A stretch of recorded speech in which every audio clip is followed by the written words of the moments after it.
জামায়াতের আমির ডাক্তার শফিকুর রহমান শহীদ মিনারে ফুল দিয়ে কোনো রকম বিদআত বা শিরকের মতো গুনাহ করেননি। কারণ আমির সাহেব ক্লিয়ারলি বলেছেন তিনি কেবলমাত্র রাষ্ট্রীয় আচার পালনের জন্য বিরোধী দলীয় নেতা হিসেবে বাধ্য হয়ে শহীদ মিনারে ফুল দিয়ে পূজা করতে গিয়েছেন।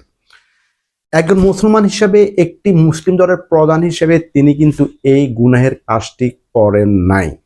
তিনি যেহেতু এখন বিরোধী দলীয় নেতা, সেহেতু তাকে কাজটি করতে হয়েছে এবং সেটা ক্ষমতার জন্য মাঝে মধ্যে নীতি নৈতিকতা পরিবর্তন করা লাগে।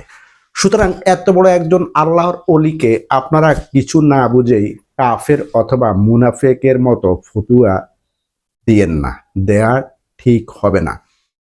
সুতরাং আপনারা যারা জামায়াতকে ৬২ সিটে জিতিয়ে সংসদে বিরোধী দল হিসাবে পাঠিয়েছেন, তারা মোটেই হতাশ বা বিভ্রান্ত হওয়ার কোনো কারণ আছে বলে আমি মনে করি না। আপনারা এই বিশ্বাস রাখতে পারেন যে ওনার ইমান, আমল, আকীদা সবই ঠিক আছে।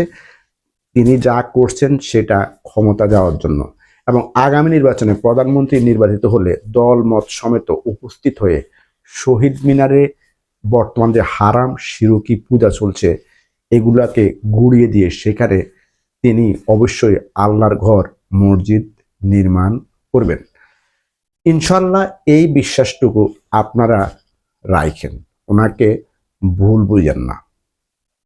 ভালো থাকবেন, দেখা হবে পরবর্তী কোনো ভিডিওতে। আল্লাহ হাফেজ।